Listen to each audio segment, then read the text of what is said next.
नमस्कार, आदाब। आप देख रहे हैं लोकलाज।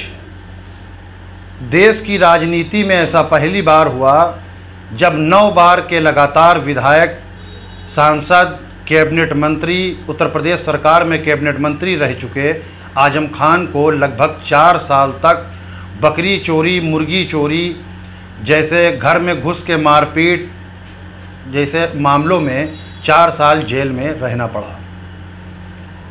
भारतीय राजनीति में राजनीतिक द्वेष अलग चीज़ है, मुकदमेबाजी अलग चीज़ है, लेकिन जेल में पूरे परिवार के साथ आजम खान को लंबे समय तक जेल में रहना पड़ा।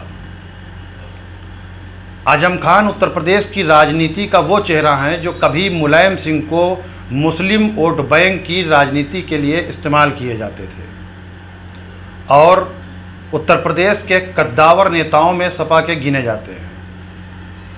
आजम खान सपा के संस्थापक सदस्य भी रहे, 9 बार के रामपुर सीट से विधायक रहे, सांसद रहे, उत्तर प्रदेश सरकार में कैबिनेट मंत्री रहे। लेकिन 2017 में यूपी में भाजपा सरकार आने के बाद उनके ऊपर जांचें और कार्रवाई शुरू हुई और आखिरकार 2020 में उन्हें जेल जाना पड़ गया। जेल में पहली बार जेल जाने पर आजम खान को लगभग 27 महीने जेल में रहना पड़ा।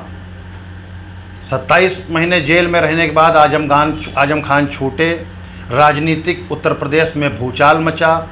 उसके कुछ ही एक या 1.5 साल के बाद आजम खान को दोबारा फिर जेल जाना पड़ गया। 2023 में जेल गए आजम खान, लगभग 23 माह के बाद आज सीतापुर जेल से छूट गए। ये आजम खान के छूटने से और आजम खान के जेल में रहने से यूपी में राजनीतिक उथल पुथल लगातार होती रही है। आजम खान के जेल जाने के बाद एक और MIM पार्टी के राष्ट्रीय अध्यक्ष बैरिस्टर असदुद्दीन अवैसी ने खुले मंच से आजम खान को पार्टी में निमंत्रण भेजा था और उनके कार्यकर्ताओं द्वारा भी प्रयास किया गया कि आजम खान का मूड किसी तरह उनकी पार्टी की तरफ बनाया जाए, लेकिन वो विफल रहे। दूसरी ओर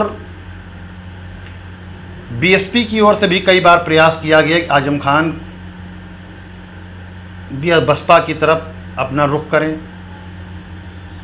सपा प्रमुख से दूरी ही कारण मेन रही जिसकी वजह से तमाम राजनीतिक दल आजम खान पर जेल में डोरे डालते रहे। लेकिन हर बार की तरह इस बार भी शिवपाल यादव ने हमेशा आजम खान का साथ दिया और आजम खान को मनाने में शायद कहीं तक कामयाब रहे।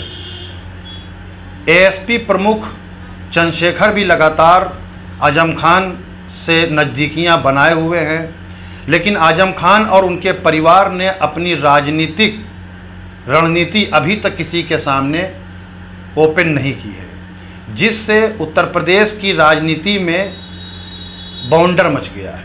आजम खान के जेल से बाहर आने के बाद कहीं न कहीं उत्तर प्रदेश 2027 चुनाव के लेके जो समीकरण और गणित लगाए जा रहे थे उस पे एक बहुत बड़ा प्रभाव पड़ने वाला है।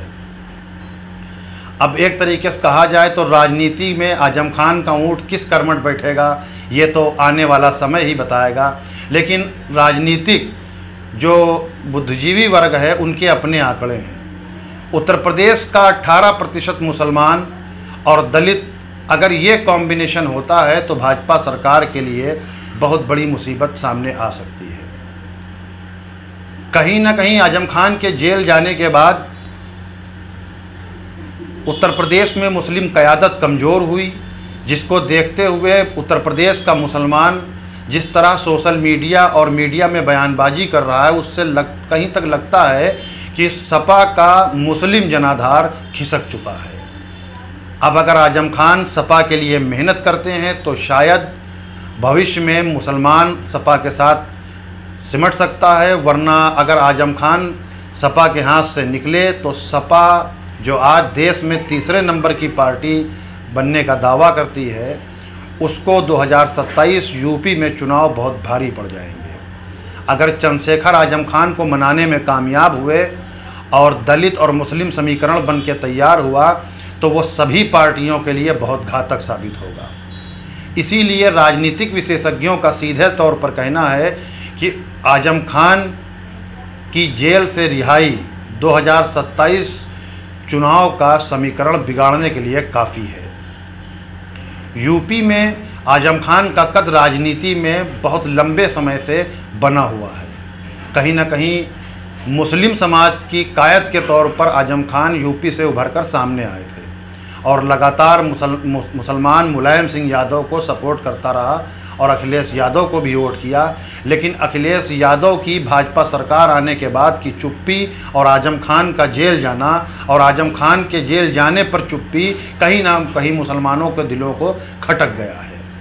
इसीलिए दिन पर दिन यूपी में मुसलमान MIM और आज़ाद समाज पार्टी की तरफ मुँह करता दिखाई दे रहा है। चंद्रशेखर आज़ाद का नगीना सीट से चुनाव जीतना भी इसी क्रम का एक हिस्सा माना जा रहा है और चंद्रशेखर भी लगातार पूरे यूपी में अपना प्रभाव बनाने में जुटे हुए हैं प्रबुद्ध सम्मेलन के माध्यम से, और जिसका अच्छा प्रभाव भी कहीं न कहीं देखने को मिल रहा है।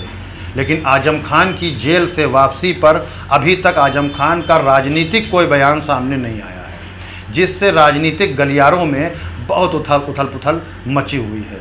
लोग जानना चाहते हैं कि आखिर आजम खान किसके साथ जाना चाहते हैं और मुसलमान भी ये जानना चाहता है कि आखिर आजम खान इस जेल से निकलने के बाद क्या फिर उसी समाजवादी पार्टी की तरफ रुख करेंगे जिस समाजवादी पार्टी ने 4 साल में जेल में रहते हुए उनके लिए ना तो खुलकर कहीं आंदोलन किया, ना आवाज़ उठाई, ना उनके मुद्दे को लेकर किसी मुख्यमंत्री से भेंट की या किसी प्रधानमंत्री से मुलाकात, कहीं ऐसा कोई मामला सामने नहीं आया जिसको देख के लगता हो कि मुसलमान आजम खान के पक्ष में सपा इनके इस मुकदमे के क्रम में दिखाई दी। हाँ, लेकिन आजम खान के छूटने के बाद कहीं न कहीं अखिलेश यादव का बयान आया और उन्होंने कम शब्दों में अपनी बात कहते हुए ये बात कही कि अगर हमारी सरकार सत्ता में आती है तो हम आजम खान के मुकदमे को वापस लेंगे। क्या आजम खान की ज़िंदगी का ये 4 वर्षों का सफ़र जो जेल में कटा, उनकी पत्नी जेल गई, उनके बेटे जेल गए, उनके परिवार को जो असुविधाएं हुई हैं, ये तकलीफ़ें हुई हैं, क्या उन मुकदमों को वापस लेकर क्या कोई पूरा कर सकता है? ये तो झुंझुना देने वाली बात हो गई। जो आज तक दिया जाता रहा है वही फिर देने का प्रयास किया जा रहा है।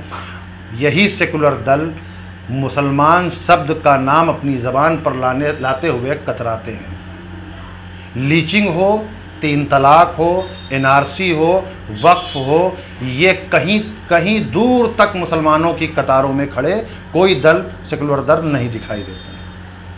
इसी का प्रभाव सीधे सीधे राजनीति पे अब देखने को मिल रहा है, क्योंकि जिस तरीके से भाजपा सरकार आने के बाद में MIM पार्टी की लोकप्रियता पूरे देश में बढ़ी है, उसको नज़रअंदाज नहीं किया जा सकता। और आने वाला 2027 चुनाव आजम खान के माध्यम से यूपी का भविष्य तय करेगा। अब देखना यह है कि आजम खान का ऊँट राजनीति में किस कर्मठ बैठता है। ऐसे ही दिलचस्प